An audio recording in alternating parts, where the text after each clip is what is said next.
In our previous session, we have started about the cell. We have learned about the cell theory. Now, we will continue this session. Dear students, we have learned in our previous session that unicellular organisms, they are unicellular or multicellular. When the organism is made up of a single cell, it is known as unicellular organism, as we have seen in the case of amoeba, paramecium, chlamydomonas, or it may be multicellular, made up of more than one cell, as we see in the case of higher plants and animals. You have also seen and we have discussed about the onion peel cell. Okay, so now today we will learn that, dear students, each and every organism and even the tissues and the organs, they have, as I told you, they are made up of the cells. But dear students, depending over their working, depending over their position, the cells, they may have the different shapes, different sizes and different structures. So what I want to tell you, that the shape, size and structure of each and every cell is different depending over the function it is performing. Okay, so they are of various kinds. In the shape wise, they may be oval, they may be circular, they may be elongated, they may be spherical, they may be rectangular, they may be square, and all of different shapes. As I think you might have studied also, that if you see the nerve cells, so we draw a nerve cell like structure, like it is a long tubular structure having it is made up of dendrons and dendrites, like a structure which we will see later on. Okay, so as I mentioned that they may be oval, they may be spherical, they may be rectangular, or you have seen the cells of the onion peel also, so they are of different shapes and sizes. Usually they are fixed, but they may change their shape, as we have seen in the case of amoeba. Dear students, you know very well that amoeba, it can change the shape, size and structure. So it is variable. The shape, size and structure of the amoeba may be variable. In contrast, as I told you, that certain type of the tissues or the organs, they have got a fixed type of the cells, but they may change also, as we have seen in the case of amoeba. Okay.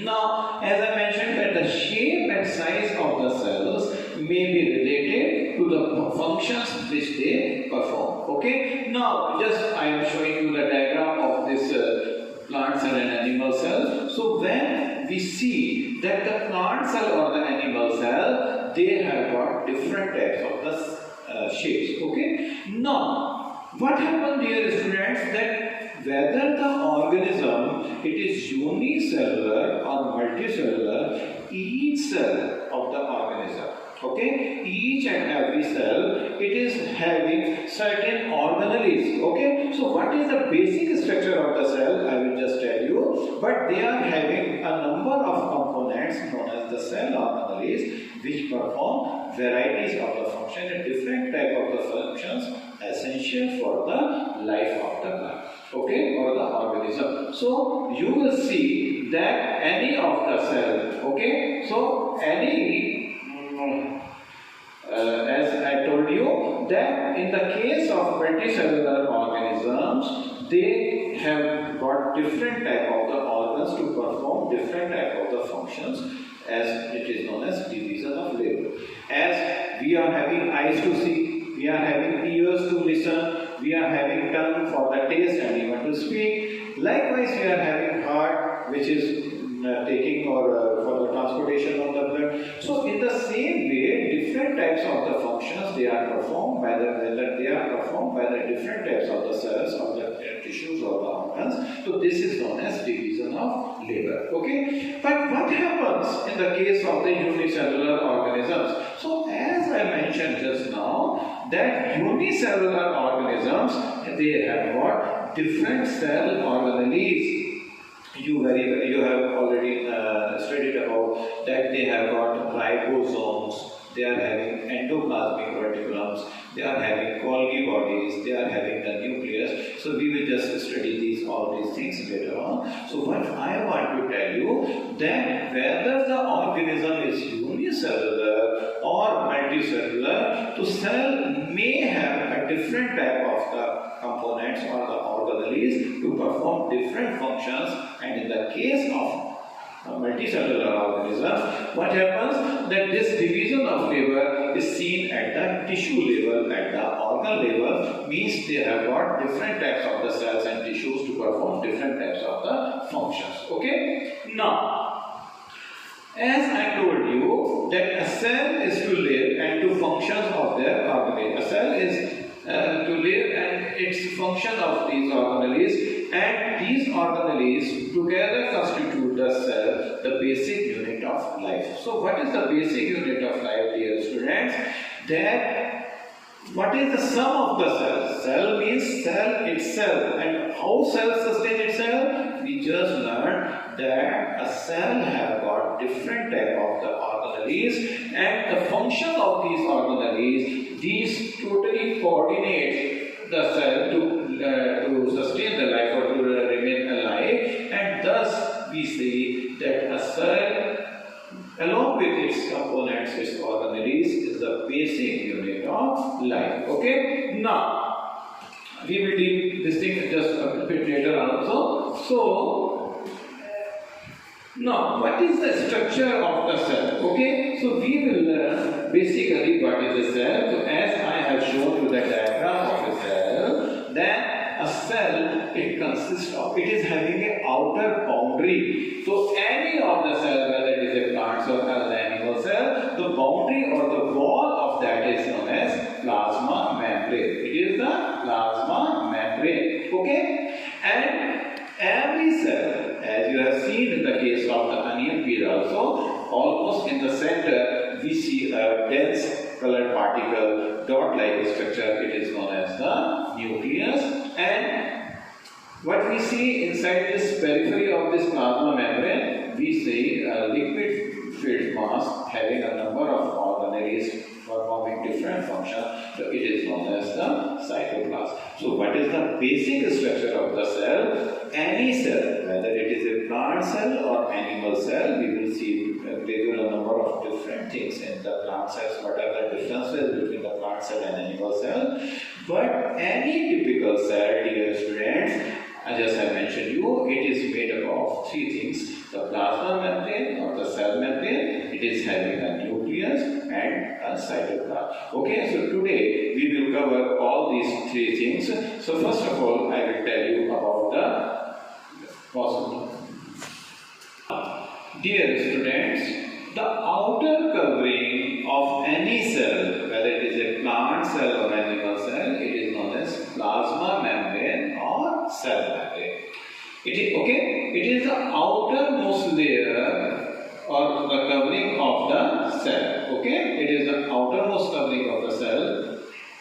It is flexible. Flexible. Why it is flexible? Because flexibility helps in engulfing food and other materials from external environment. Okay. So the cell membrane or plasma membrane, it is flexible and it enables in engulfing the food materials, as we have seen in the case of amoeba. Okay. Now, how it is made up of? The dear students, the cell membrane or plasma membrane, you have to learn that it is made up of lipids and proteins. Okay, so lipids and proteins, lipids basically in general terminology we say them as fats. So fats and proteins, these are the organic substances, organic materials, they make this plasma or cell membrane. Now, it is the outer covering. So dear students, it protects the cell content, cell organelles, okay, plasma, from the external environment. Okay,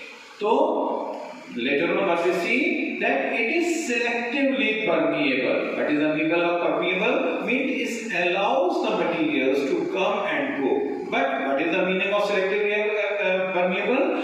Dear students, whatsoever the cell is, it allows only a certain molecules, particles to come inside or go outside from the cell. Now, how it is maintained? So, what is the selective permeability? It helps in the movement of some materials, gases, carbon dioxide, water, and number of minerals can come across the cell membranes. How they come across the membrane, we will see just now.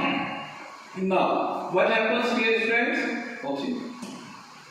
The movement of the molecules inside or outside the cell, dear friends, basically it takes place through the diffusion. In our previous session also, I told you what is diffusion, that any spontaneous movement of the substances from higher level to lower concentration. Okay, so diffusion of the materials from higher to lower concentration. What type of the materials? That may be the gases, that CO2 may come in or go out, oxygen may come in or go out, or number of other substances like water, minerals, and a number of things, they come out or go outside the cell by the process of diffusion. Okay, the next thing, dear friends, it is known as osmosis. What is osmosis? That whenever the movement of the water or you can say solvent across the plasma membrane, okay, the movement of the water or minerals across the plasma membrane or cell membrane, it is known as osmosis. So, osmosis basically is the diffusion. It is the process of diffusion, but what is coming or going out? It is the solvent part, that is the water may come in or goes out, and this movement across the cell membrane, in the case of biological world, it is known as osmosis. Okay, so this osmosis, it is also responsible for the movement of the materials or the things from the cell or inside the cell or outside the cell. So basically two things, one is the diffusion and second is osmosis. It is responsible for the movement of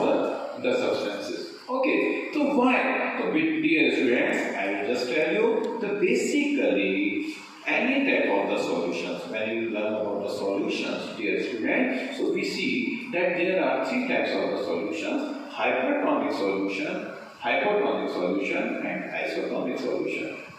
Means in general words, so far I will just explain that any concept. Just suppose you are having a beaker, okay? Just take a glass or a tumbler and just pour 2 spoons of salt in there. Okay, this beaker or this glass is having 100 ml of water, and you are keeping 3 or 4 spoons of salt in this. You are dissolving 3 or 4 spoons of salt in this, and in this tumbler you are just keeping 1 spoon of the salt is there, and just leave this one. So okay, so what is this? This tumbler, 8 tumbler is having more concentration of salt or any of the solute, so that is more concentrated and this is less concentrated. Okay, so in two perspectives, the beaker B, it is hypotonic. You will say that it is hypotonic, while the A tumbler, it is hypertonic. Okay, so when there is a variation in the concentration of the solutions, so the concentrated solution or the solution which is having more concentration, it is known as hypertonic, and the solution which is less concentrated, it is known as hypotonic. Okay, and when two solutions, different solutions, they are having the similar concentration, then such type of the solutions, they are isotonic. Okay, so depending over the concentration of the solution, the materials may come inside the membrane or they may go outside the membrane, and this is known as endosmosis. Just suppose any material is coming or water is coming inside the cell, then it is known as endosmosis, and when the water is going out from the cell, it is known as exosmosis. Okay, now what happens that plant cells, in addition to plasma membrane, now what we'll see in the case of plants, I will just mention you one thing more, that in the case of the plants, along with the cell membrane, okay, along with the cell membrane or plasma membrane, plants, they have got a cell wall. The cell wall is a characteristic feature of the plant plant cells. Okay, so just as I mentioned, plant cells in addition to plasma membrane have another little structure outside. And what is the location of this cell wall? It is outside the cell membrane and it is known as cell wall. Okay, as I told you that cell membrane, it is lipoproteinaceous in nature. It is made up of lipids and proteins, but in the case of cell wall, it is made up of cellulose. Cellulose, it is a complex substance. Okay, we will read it later on. It provides structural strength to plants. This cell wall, it provides the structural strength to the plants. Okay, now plants can withstand much greater changes in the surrounding medium as compared to animals because of this cell wall. Okay, what is the utility of the cell wall? As I mentioned here, that plants can withstand much greater changes. Okay, just suppose if you are keeping your hand in water for 1 or 2 or 3 hours, you will feel certain signs of the changes in that. But plants can withstand these changes because of the cell wall, as we see in the case of algae, fungi, bacteria and plants. Okay, now what happens, dear students, that another term which I would like to tell you is about the plasmolysis. What is plasmolysis? Dear students, just suppose when a living plant cell loses water through osmosis, there is shrinking or contraction of the contents of the cell away from the cell wall. Okay, what happens? You just see, just suppose it is a cell. Okay, so when it is a cell, it is having the cytoplasm and it is normal when it is just in the normal condition.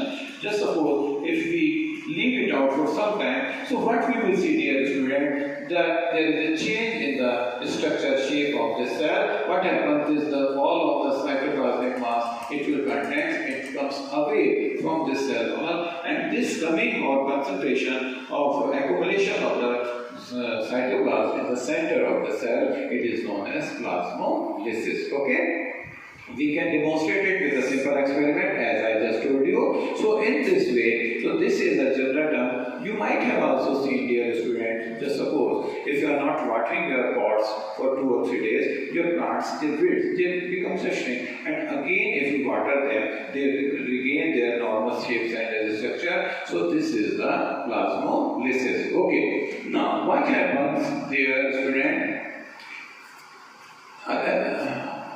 Other than this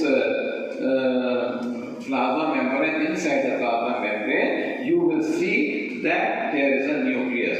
A dark color, spherical or oval, cloud-like structure in the center of the cell is known as nucleus. So most of the cells, they have got this nucleus.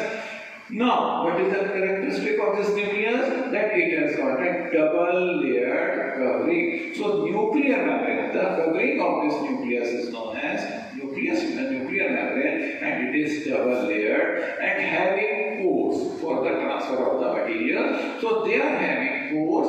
Okay, just suppose I draw. So, you will see that it is certain pores will be there. So these are the nuclear pores. It is a double bond structure. Okay. Now, what happens, dear students, in certain lower organisms like bacteria, what we see that nuclear membrane is poorly defined. Okay. So it is not, there is the nucleus is not so clearly defined, and we call that this type of the nucleus as nucleoid. Okay, so there in the case of the lower organisms as in bacteria which are not having a proper nuclear membrane, we call them nucleoids. Okay, now as we were discussing right now, that there are certain organisms which have clearly defined nucleus. Okay, they are having the materials like that. So those organisms which have a clear-cut nuclear membrane, they are known as eukaryotes. Okay, so they are eukaryotes. But in contrast to eukaryotes, there are certain organisms, as I mentioned you, bacteria, they are not having clearly defined nucleus, and we call them nucleoid. So those organisms, dear student, which lack a nuclear membrane, known as prokaryotes. Pro means primitive and karyote means nucleus. Okay, so those organisms which are not having a clear-cut nuclear membrane, like bacteria, they are known as prokaryotes, and organisms which have clearly defined nucleus, they are known as eukaryotes. They are eukaryotes. Okay. Now, this nucleus, it plays a very prominent role. Okay, so we are summarizing here that this nucleus plays a very important role in the cell. It is a key role. It plays a key role in the cellular reproduction. Reproduction means production of its own kind. When a cell produces another new cell, it is also reproduction. Okay. Inside the nucleus, we see the chromatin material, the network-like structure which we see inside the nucleus. It is known as chromatin material, and this chromatin material, it has the genetic information. Okay, so we will see about the chromosomes. These chromosomes, these are found inside the nucleus. This chromosome, it is a part of chromatin material. These chromosomes, dear student, these are the rod-like structure which bears the hereditary information in the form of the genes. Okay, so you have heard the word genes. The genes, they are responsible for carrying the characters. And what are genes? I will tell you later on. These are nothing but the DNA particle. DNA means deoxyribonucleic acid. Okay, thank you very much. Friends, what we learned today? We learned today that organisms may be unicellular or multicellular. A cell is made up of what? Cell membrane. Okay? A cell membrane is the outer covering of the cell, or it is also known as plasma membrane. We have seen that in the case of plants, they have got one membrane outside the cell membrane, that is known as cell wall. Okay? And all the cells, most of the cells, they have got a nucleus. Okay? And what we have learned today, on the basis of presence or absence of nuclear membrane, the organisms